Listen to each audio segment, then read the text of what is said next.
You are now listening to On One Radio, the talk show podcast station,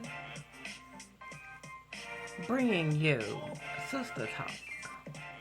And I am your host, Sister Such and Such.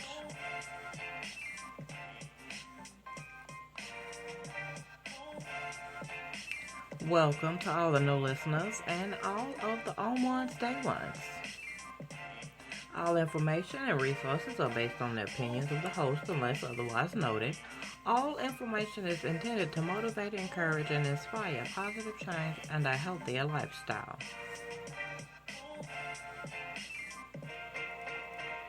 Now, this podcast also contains some quotations, images, and excerpts from copyrighted material. These uses fall well within the copyright doctrine of fair use.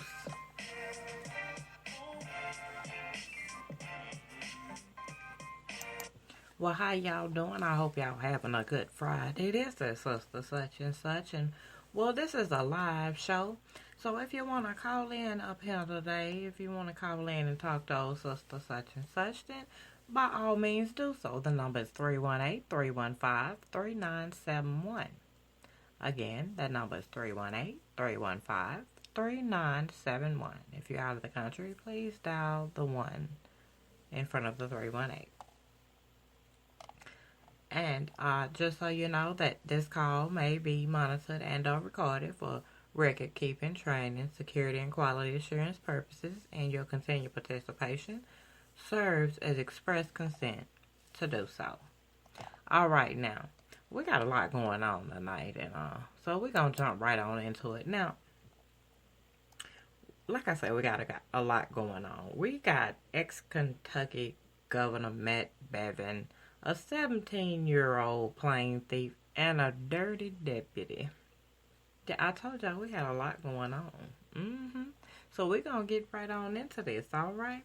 Now, ex-Kentucky Governor Matt Bevin defends his pardoning of a child rapist.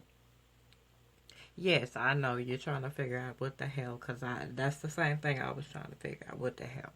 Don't even sound right. Now, the former governor is under fire for a spree of more than 400 pardons. Yes, I said 400 pardons after he lost his bid for re-election. Sound like some bullshit to me. Now, former Kentucky Governor Matt Bevin, who has come under fire for these 400 pardons as he was leaving office, defended... This is just a hot mess. Defended his commutation of sentence of a man convicted of raping a young girl, saying there was zero evidence of the assault because her hymen was intact. Okay, so it gets really messy right here. Now, Bevin, a Republican, also indicated that he had pardoned more than one child rapist. Now, during a radio interview with Terry Miners on WHAS radio in Louisville, Miners questioned Bevin about the pardons he made before he left office on December 10th, after he lost his bid for re-election on November 5th. I had to give it a second to let that sit in a little bit, so y'all be right there. We right there together on this thing here. Now, it goes on to say, that's a child rapist. That's someone who beheaded a woman, Minor said. Which one are you talking about, Bevin asked. A child rapist, Minor stated. Which one, though? Because there were a couple of people that were accused of that whose sentence I commuted, Bevins responded. Miners was referring to Micah Shotlow. Yeah, I think I butchered that name, but yeah, that's what I'm going to say. That's what that is. Who was sentenced on August 9, 2018 to 23 years in prison for rape, sodomy, and other sexual crimes, according to the Louisville Courier-Journal. Now, the victim told police the abuse started when she was 9 and lasted until she was 12, the newspapers had reported. Bevin revealed during his radio interview that Shotlow,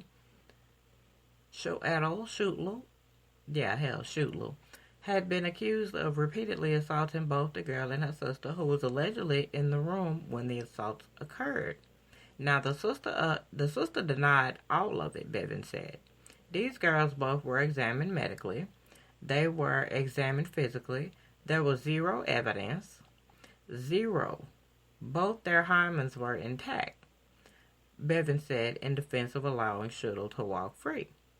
This is perhaps more specific than people would want, but trust me, if you have been repeatedly sexually violated as a small child by an adult, there are going to be repercussions of that physically and medically. Well, I would have to agree on that part, yeah. It's a different response. Now, research does not back this claim. In a study published in June in Reproductive Health Journal, the authors wrote an examination of the hymen is not an accurate or reliable test of a previous history of sexual activity, including sexual assault. Yeah, I thought the same thing. Clinicians tasked with performing forensic sexual assault examinations should avoid descriptions such as intact hymen or broken hymen in all cases. Now, this is very interesting to me. And it goes on to say, we call on clinicians to consider the low predictive value of a hymen examination, the authors continued. Now, the mother of Schuettling's victim told ABC affiliate WCPO in Cincinnati last week that learning of the pardon was like a slap in the face. It feels like we're going through it all over again. We just got to the point where we felt safe leaving the house and not looking over our shoulders, said the mother, whose identity was, of course, withheld. Now, I know that's got to be difficult on both ends. Did it happen or did it really not happen? But it begs the question, is this study correct? Or is it flawed somehow? This story here leaves a whole lot of question marks, and it does make you conscious and aware of, well, what the hell? How do you say? How do you examine? How do you tell if someone has been violated or not? If the previous studies of the way that they've been testing for this are incorrect or not accurate at all, then something else has to be done. Because on one hand, you cannot just have women running around here that's just done been, violated and everything, and then there's no way to help them. And same token for, we can't just be locking up everybody based on a test that it's not accurate. That's not fair either. And you do have to weigh all the options. You really do. Now, I give no credit to no one who violates anyone. That is wrong. That will always be wrong. Now, but this case does open our eyes to a lot concerning this sort of thing. Now, in Schuler's case, his mother, Deborah J. Durr, served 2 terms on the Kentucky Legislative Ethics Commission from 2009 to 2017, according to the Courier-Journal. His stepfather, R.C. Durr, was a prominent businessman and philanthropist who co-founded the Bank of Kentucky and whose construction business built hundreds of miles of state highways. That's also interesting. It's almost like connecting the dots with a lot of this information. Now, NBC News reached out to Deborah, but did not hear back from him, and R.C. Durr, rest his soul, is deceased. So, no, you can't get no information from him neither. Now, lawmakers have called for an investigation into Bevin's pardons, and Kenton County Commonwealth's attorney, Rob Sanders, launched an investigation into the pardon of Shuttle. Sanders, who led the prosecution against Shuttle, wrote on Twitter Thursday that his office has requested a copy of the pardon file and Beshear's staff has promised to deliver it. Now, of course, with everybody trying to get in contact, these people don't want to talk at all.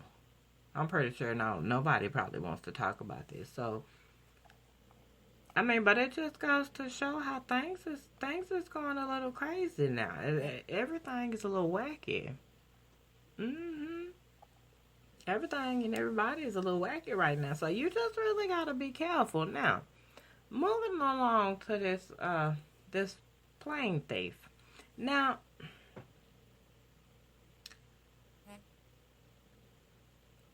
I don't know what this child had on her mind. And these days you just really don't know what the hell is on the child's mind until they do something or say something that gives you some sort of an idea of where they stand mentally, as far as function and actions and characteristics and all those things. Well, this little heifer here, this little 17-year-old girl, she steals a private plane. Now, I have to say, knowing damn well, if she tear that motherfucker up, she cannot afford it. Mm-hmm. But we gotta follow this out and see where the story goes before we say anything, right? Right.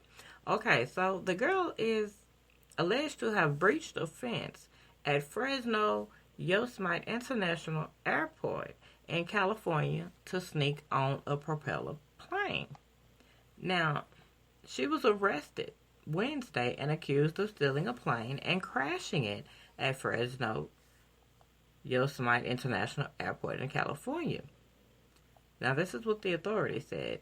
The girl climbed a fence at an airport maintenance building around 7:30 a.m. and gained access to a King Air 200 propeller-driven aircraft and started one engine. Now, that's from the airport police chief, Drew Bessinger. Now, he stated this at a brief news conference. Now, the plane began to move and pivot, but did not become airborne, he said. It crashed into a fence and into a nearby building, causing substantial damage to the plane. Thankfully, no one was injured. He continued, the teen was found seated in the pilot seat of the aircraft, still wearing the pilot's headset. She was uncooperative and appeared to be disoriented, he went on to say. Yeah, that's pretty damn questionable now. Look, girl, what you been doing? I mean, that would have been my first. I'd have asked that first. Look, girl, what the hell was you doing? What the hell was you thinking about? What the hell is wrong with you? You ain't got shit else better to do. Mm-hmm. Because, I mean, it's like people ask questions, but sometimes a lot of folks, they don't ask questions. You get what I'm saying? There's a difference. There's a difference. When you ask a 17-year-old something, they might ignore you. They might not even hear you. They might not even. But when you ask a 17-year-old a question, you'll get an answer. Something's going on. XYZ is happening. I tried GQ and A. I mean, you'll get an answer. And clearly with this 17-year-old, something was wrong. Something was amiss somewhere. I mean, whether it was a misfire in the brain or something going on at home. But, I mean, it just, something is not quite right. So we got to keep our eye on these teenagers. Now, she was booked for theft of an aircraft. Bessinger, who added that the motive is still being determined, but that it doesn't appear that the girl had any domestic terrorism intention. So, I mean, I guess that's just where they just gonna leave it right there for now. Now, I'm gonna say this and somebody probably gonna get mad at me, but what the hell? She got off light, more than likely. She's probably light. That's not gonna, be a bad thing in her case. Because I'm telling you, nobody else's kids is finna do that. Like, they gotta be being forced to do something like that, Other than that, they just not gonna decide that, well, you know what, we out here, let's say, we out here skateboarding. Yeah, sure, let's go steal this plane over here. No, them children ain't doing that. So you really gotta check into stuff and see what the hell is going on, so you know what the hell is going on, cause something is going on with that damn girl. Mm-hmm. And I can only imagine what the hell her parents is going through, cause it's on the news. I don't know how I would probably act if that would have been me. I'm seeing my damn child on the TV. I'm sitting there. What am I watching? What do I usually watch? Oh, I like crime shows. So I'm sitting there watching a damn crime show, and I see my son or my daughter on there for trying to steal a damn plane. They ass is gonna sit in jail. I'm gonna say that off the top. They gonna sit in jail for one, for being stupid. You know damn well you can't fly no plane, so why the hell you? I've always taught, and I hope a lot of other people teach their children.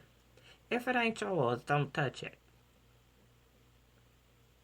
See, I helped teach mine by that little joke we used to say back in the day about nachos.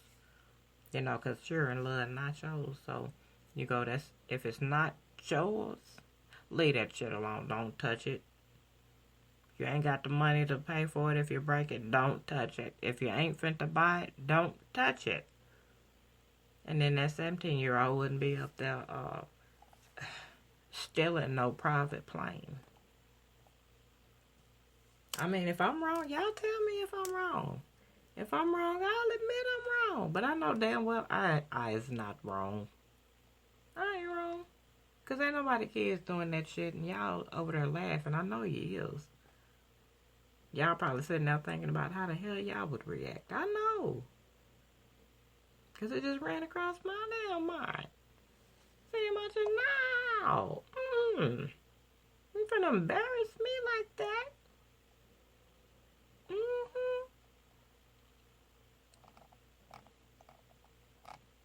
I can't even imagine that been me. And my daddy saw, Lord, I wouldn't have saw. I probably wouldn't have woke up for about 5-6 months. I wouldn't have dared did no mess like that. Ain't gonna get me killed. Okay, so now moving along. Now I said we was gonna talk about a lot, so we talking about a lot tonight. Now we moving along to this deputy. This deputy. We got this Wisconsin deputy. Now, she allegedly scored obits, broke into homes of people who were at funerals. What kind of dirty motherfucker you got to be to do some shit like that? Like, you asking for all kind of negative ass karma to come your damn way. Like, you have no respect for nothing. Not even life. Not even anybody grieving. You just don't give a damn. That says a lot about a person.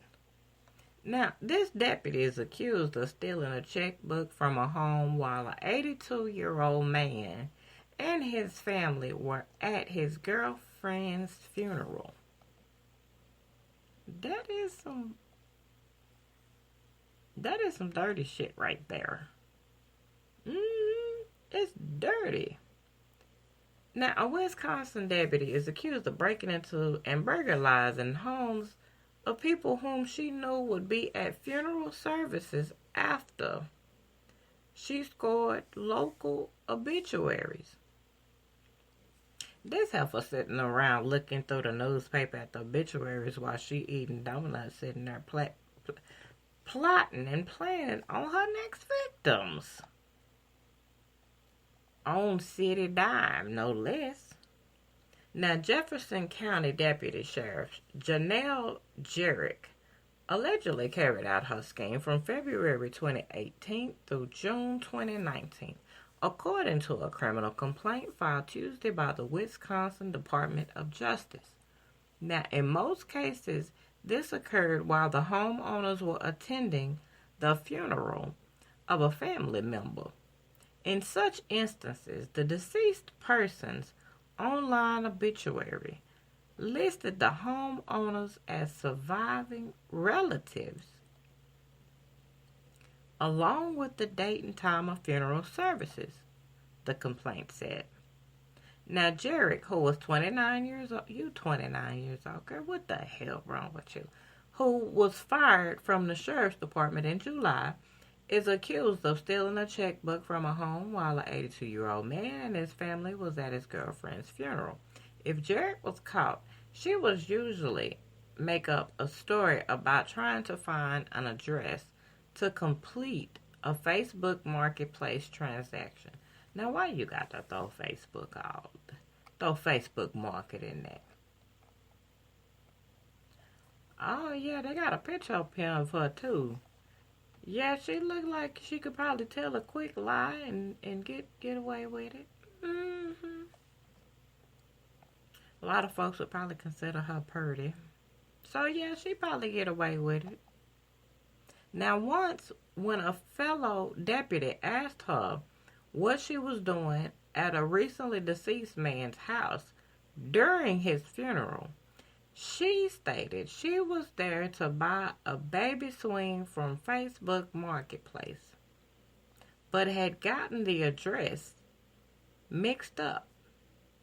The deputy contacted the owner of the house, Jarek said. She had meant to go to, but that person said they did not have a baby swing for sale. In another case, she told her family returning from a funeral that she was there to clean the home.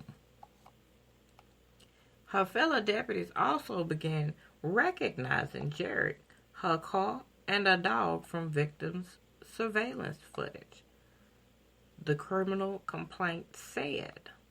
Now, another colleague, a special agent, had sent an email to co-workers to say she would be out of the state for 2 days. While monitoring her home through surveillance footage on her phone, the special agent saw a woman in her yard, appearing to look for a spare key. The woman was identified as Jarek, who was pregnant at the time. This heifer, you pregnant and can't even sit your ass down. What the hell? I mean, I'm just saying, this shit don't make no damn sense. Now, in June, the Jefferson County Sheriff's Department sent deputies to monitor the homes of the family members of a recently deceased person whose obituary was published. Jarek showed up to 2 of the family members' homes with her baby in tow, the complaint said. This heifer here, she just can't stop.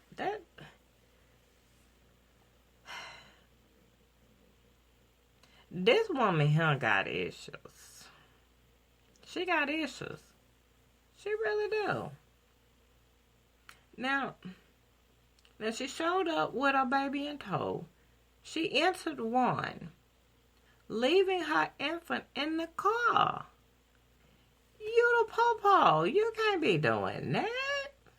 Well, I guess she thought she could. Now, the Jefferson County Sheriff's Office turned the investigation of Jarek over to the Wisconsin Department of Justice to maintain neutrality. According to a statement from the office, Sheriff Paul Milbrath apologized in a statement for the embarrassment and mistrust that this individual may have caused. Well, you know they got to do that. They got to apologize and make it look good and try to polish the turd. Yeah, that's part of it. Well, they call it damage control, but I call it polishing a damn turd. Now, Milbrath wants to reassure the public that the values, integrity, and standards that the Sheriff's Office has always represented will continue to be upheld and are essential to the operation of the Sheriff's Office today, as they have always been, the statement continued. The Sheriff's Office refused to let events like this define itself and call into question the goodness of the people who work so very hard day to day to serve this community with honor and pride. Now, speaking of honor and pride, I don't know how honored and proud anybody could be if they can't feel comfortable going to a loved one's funerals. I mean, they mourning, they saying their goodbyes. They just, now, if convicted, Jared could face up to 12.5 years in prison and fines of up to $25,000. Now, do y'all think that's enough? I don't know. I wouldn't know how to judge that one right there. I really wouldn't. I wouldn't know how to judge that one. But, I mean, up to 12.5 years, I guess that would be all right. I mean, yeah, for what it was, I guess. But she's a despicable woman to do some ass like that. Like, you just pure evil. Like, you ain't got nothing else better to do.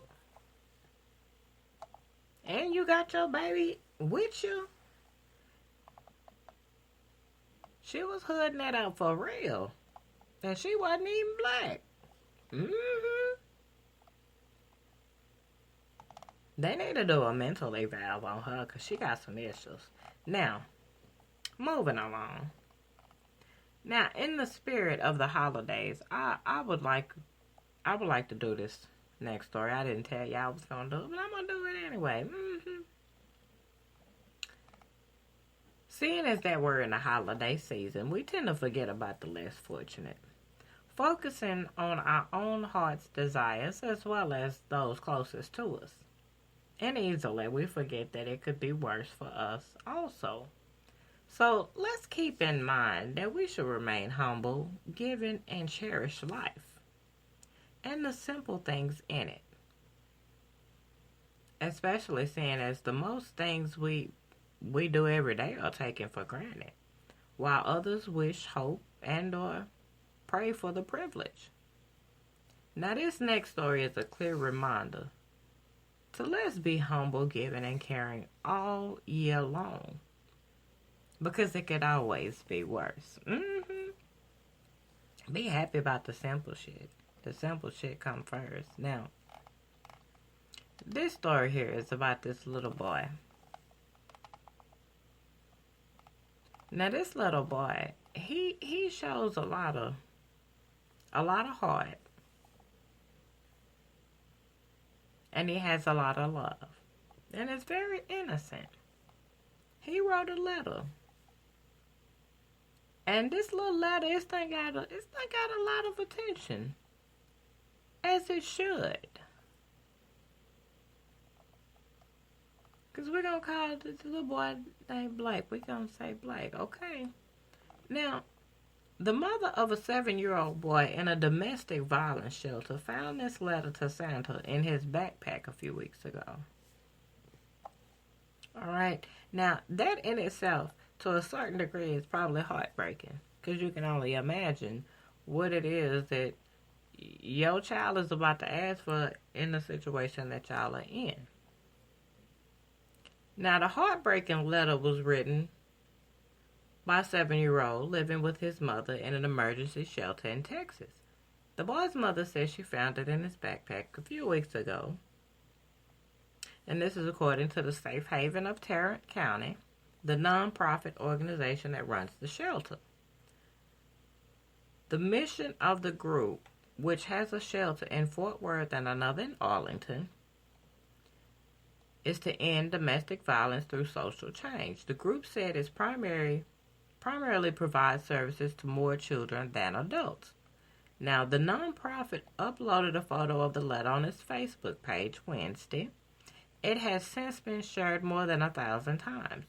In it, the boy, identified only as Blake, wrote, "We had to leave our house. Dad was mad. We had to do all the chores. Dad got everything he wanted. Mom said it was time to leave and she would take us to a safer place where we don't have to be scared. I'm still nervous," the letter continued. "I don't want to talk to the other kids. Are you going to come this Christmas? We don't have any of our stuff." Blake asked Santa for books, a dictionary, a compass, and a watch. Now, he ended the letter by also asking for a very, very, very good dad. And he asked, can you do that? Now, that is pulling at the heartstrings right there. That's pulling at the heartstrings because he's not asking for a lot of material things. He's asking for a good father. And that says a lot for him to be 7 years old. He just want a safe home and a good dad. That's not a lot to ask for, but in these days and time, it seems to be a lot. And as a mother, you really got to be careful who you bring around your children, even if it is the biological father. You have to be very careful. Because children are very impressionable. And things like that can really mess them up. But for all the other children out there that's complaining about they don't have all the hottest shoes or the hottest this or the lit this and the new this, they might need to read this little boy. Take a page from this little boy. And while we are all running around doing all this Christmas shopping and whatnot, think about the less fortunate. If you can donate something to a shelter or a food bank or visit some of the elderly and shut in at the nursing homes, and think about some other people. You know what I mean? It really feels good to really give. And it shouldn't be just this time of year. It should be all year long. But I understand, just like everybody else, you get wrapped up and tied up in your bills and everything else. And when it comes time for the holidays, that seems to be the only time it really kicks in and is being said and showed. And that's the only time it's all over media to donate and help somebody. But he only wanted something simple for Christmas. He only asked Santa for some basic things. Plain Jane, basic, simple things that we all do actually take for granted. Y'all know y'all kids and grandkids take that shit for granted. But this letter and it going public like this is also a way of bringing awareness to domestic violence. It's still happening, and we should all be aware. Know the signs. If you're in a situation, there's always a women's shelter, or anybody, just get away. And don't worry about the rest. And donate to these shelters. Help these people out. There's some really good things to do. Now, what's awesome about this, like I said, is having a lot of people open up about their experiences with domestic violence. So for that post, where they intended to get a couple of likes and a few shares and, maybe some supporters, they got a lot more. And that's a great thing. It's a good thing. And because Christmas is coming, give your family more than material things. Give them you. Give them wisdom. Definitely do that. Give them your time. Shoes tear up. Backpacks fade. Electronics stop working. Give them you. Give them family. Give them love. Love each other. Get along with your peoples, because I know with families, it's the holiday season. Some family members you don't get along, this, that, and the other, and whatever else. Do what you gotta do to come together and have a great holiday. And don't get into no trouble. I always say now, because it's Friday. I always say, because it's Friday, don't get into no trouble, because, well, the courts ain't going to be open till Monday. So you don't want to spend the weekend in jail and it's cold outside? Well, depending on where you're at. But for the most part, I think it's cold outside.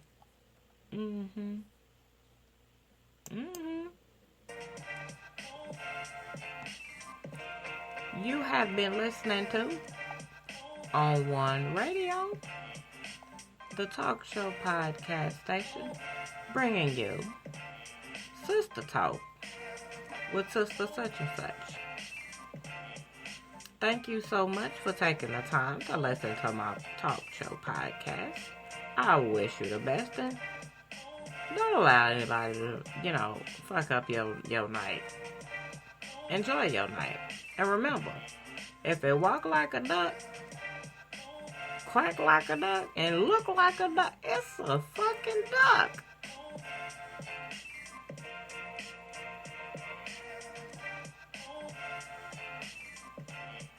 Big shout out to my worker, Miss Sharonda.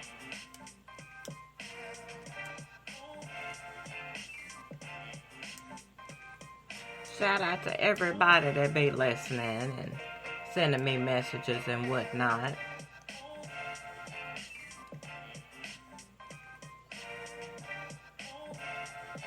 Most of these shows and episodes are available on most podcast apps and sites. Look for On One Radio on Facebook. Like and follow. Join the On One's Day One's private Facebook group over there. And if you want more videos and content, go on over to YouTube. The name is Tony On One. Hit that like button, subscribe, like, and share. And check out some of my family over there on YouTube. They in my features list up there. And while you're surfing the internet, don't forget to like us on the Twitter, Tumblr, Facebook, YouTube, WordPress. We all over them social media sites. Hell, y'all, stop adding shit to the list. I don't think they heard me though. But y'all be good now. Till next time. Don't take no wood and damn nickels.